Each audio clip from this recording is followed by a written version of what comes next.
Okay guys, so you may have seen part one. This is the V6.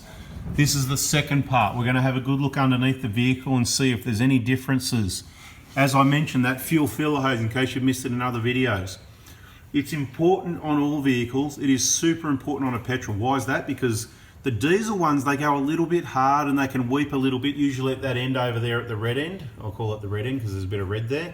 Right, because they go a little bit hard, they can just weep a little bit, not a big problem. They'll get worse over time, and the bottom of your fuel tank under here, it'll start looking a bit wet because it's the diesel fuel leaking at the back of the tank when it's full. You run your tanks down, you change that hose over.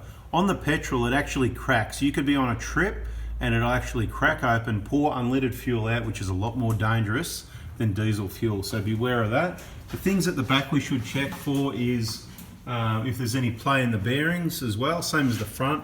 On the Prados there's usually not, so you're probably pretty much wasting your time there, but we've just checked this one, no movement there.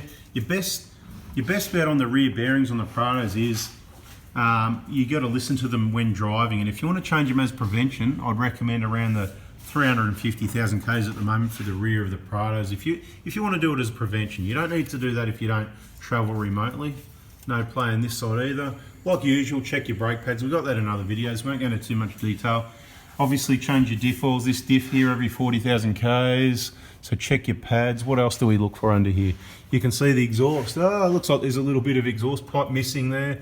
You know, I think there might be a bit of a problem there, you know. This has obviously been on the beach a little bit. This extra bit of rust and corrosion under here. You can see the good condition of these mufflers. I just want to say it again. How good are these Toyota exhaust systems? They're absolutely fantastic. And, you know, it's just up there. That's obviously where it didn't get washed or whatever. Look at the condition of this material. It's obviously some sort of zinc coating. We need an expert here that knows about these exhaust systems, some sort of coating over it. It is steel, it's not stainless, but it looks like stainless because it's in such good condition and when they're clean, right? But there must be it must be a zinc coating of some sort over the steel. Aluminized, there you go. So we've got experts that know, and it's a bit out of place here, so it needs a bit of work on the exhaust system, maybe some new rubbers or something. It's been hitting the body as well, so I don't know, it's been knocked around. There's rubbers missing up there as well, we'll get to that. Back here, see this panard. This is called a panard. That's what, this rod here, that's what stops your rear diff from moving sideways, controls the situation. And obviously it's been hit at some point because the mounting bracket has been bent. The rearward side of it over here, right, has been bashed in that way. So you'd probably, get your screwdriver in here and give that a bit of a lever out and maybe pull the rod off and straighten it out a little bit. Not a big deal, but obviously it's been used. That's kind of good to see. What's going on? We've got some deterioration here. Oh, this isn't good either. Okay, so we've got some ABS lines here that are rubbed through and melted. That's pretty nasty. I'm surprised there's not an ABS problem on this vehicle yet. I don't know if there is or not, but we'll check it out. You know, this is just a vehicle. One of our 4x4 Diesel workshop partners is doing some work on, and we're just trying to, I've never seen anything like it, okay? I said that in a video recently. I've never seen anything like it. I've never seen anything like that on any of these Prados. So that is quite interesting to see. We'll have a closer look at that once the video is complete. Exhaust pipe missing. So this vehicle needs some work. These bushes here, here's going to be a good one. Upper trailing arms, look at them going to pieces. They're the sort of ones that need, this is a bigger problem, right? This is a bigger problem in the V6 because of the power and the V6 grunt and the constant, you know, jerking backwards and forwards of the power. Okay, so upper trailing arms need to replace these bushes up here. Probably a similar situation. Oh, what's going on there? Is there no bush even left in there? I'm sitting down. I need to get up there and have a look what's going on. Oh, the bushes are completely gone. That is beautiful. I've never seen that before. This thing's an absolute weapon. Anyway, let's have a look at the lowers, mate. You know, this is something to look at. Now, those V6 owners that sort of think that, you know, I'm glad I got the V6. Anyway, I'm not going to say too much. I don't want to upset anyone. But it looks like the lower trailing arms, bushes are okay. So they look okay. But it's always the upper trailing arms. And on the diesel, once they get to 300,000 or 400,000 Ks, sometimes I'll see some small cracks in them. right? Little stress cracks, kind of like not even as bad as what this one is. See that? And I'll go, well, if you got a bit of movement, you might, just trying to see the other one and get it on the camera for you as well.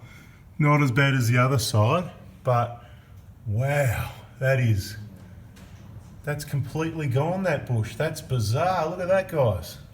So anyway, I hope you're enjoying this video. I'm actually enjoying making it. This is like a Discovery Channel today.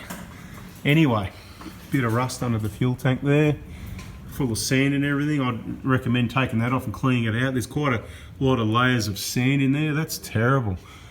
Moving forward, you haven't got the extra fuel filter on the petrol there, okay, for whatever reason. Let me think that one through. Why do they not do that? That filter's there to stop crap coming in, blocking up that Venturi transfer system. I don't know why that. Maybe it's a finer fuel, it's not an oil, it's got less chance it's going to get algae growth, anything that's going to, yeah, so I don't know what the thinking there is. I'm not Toyota, but yeah, okay, I'm sure they know what they're doing. Better than whoever's been maintaining this car until now, but look, this is just going to get better. This is one of those vehicles that it's been sent to the wreckers. You know, the wreckers have been working on the car, or nobody's been working on it, and now we slowly bring it back from the dead. So that's what's going to happen here. Slowly, you can't fix everything at once on a car like this, because you're going to tell the owner it needs, oh, this, that, the other. He's going to have a $10,000 bill, and he's going to be all depressed. So you've got to kind of say, look, there's a few things that need doing. Let's do the most important things first. What have you got to spend? As I said at the start of the video, or the last V6 video, whatever, this is part 2, the bull bar went on. You know, there's thousands of dollars being spent before any of this stuff's been checked. Guys, it's not the way to do things. Get your priorities right. Get the maintenance, check the vehicle, get everything mechanically up to date first before you waste money on accessories or holidays. And remember, mud equals money, because I can see someone's been playing in the mud here too. All right, moving forward. Tail shaft. Any playing the tail shaft uni joints yet with a V6? Haven't checked it yet. Haven't checked it yet. Let's check those out when we can. Okay. Just having a look around. Feels pretty normal there. Yep. Okay. Sometimes the one you got to watch is this front uni joint here, because people don't lubricate it enough, especially with a V6. You've got to make sure if there's any play in that joint itself there. Feels good. Right, okay. Look, this is a bit of a mess really. So it's one of those things you've got to work through slowly. It's had the pan off before, I'd say, from that cork gasket. I could be wrong. It's been a while since I've seen a 4-speed, but it doesn't look like a genuine Toyota gasket to me. I've talked about that in other videos. I prefer the genuine Toyota gasket, and there's no need to take it off. These filters don't block. You don't need to take the pan off. There's a drain plug right there. There's a filler up there. It's just an oil change, guys. It's the best thing you can do to look after your transmission. No doubt I'll miss something. You know, those rubber flaps are missing. That's a common problem as they get a bit older. What year is this one? 03, 4, 04? Okay. 16 years old, you know, rubbers and plastics deteriorate. Okay, so important to check that oil pickup of the V6. As I said, the lack of oil changes. If you do regular servicing and 5,000k oil changes, you're not going to have an issue with a blocked oil pickup. It's as simple as that. If you want to miss services and try and extend it and say, I've been busy and I haven't got time, it's going to cost you in the long run, guys. All right, so front lower control arm bushes. Look, these are the main things we see. You can see the rack, you know, the V6, not immune to it. Probably going to be the same at the other side. Look, that's one of the worst we've ever seen, only 280,000k. So just goes to show. Sometimes because of the power, you know, I mean, look at those bushes, just ripped to pieces. So we work their way to the front. The front lower control arm bushes are absolutely shredded, okay? So with fitting, you've got a good couple of G's there to spend. Thereabouts, you know. Sometimes you've got to replace the pins and bolts adjusters in here, because if they get stuck in there. The lower arms come with the lower ball joint. We don't see problems with those, but that's the whole reason why you just change the whole arm, and it'll be good for another. Generally, they're good for about this sort of 250, 300,000. All depends how you look after them, and I've mentioned that in another video. It's how you look after your suspension, drive your vehicle. A whole lot of maintenance and how you use it is what it's going to give you back. The more you look after it, it'll look after you. All right, so up there, this is one of those ones that looks amazingly dry. We don't have an oil leak. There's no oil dripping here. It's a little bit damp around the sump, you can see. So for whatever reason you did have, this needs a good cleanup, guys.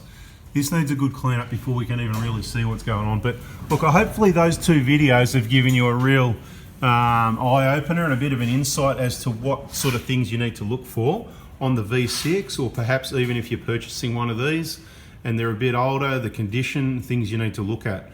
And it's really important to do the maintenance before you start throwing lift kits and off-road tyres and bull bars and winches and light bars and roof racks and fridges and rooftop tents. You need to do the maintenance and the reliability first, because if the base isn't good, you could be wasting your money. All right. So thanks for watching, guys. Hopefully you got some of that. Please give us a thumbs up if you did. You know, bada bing, bada boom with that thumbs up. And basically, yeah, if you think I've earned your subscription, please subscribe, turn the bell on. Appreciate your support, and I hope that's the information you wanted. Bit of oil there too. So there's probably a bit more to it, you know.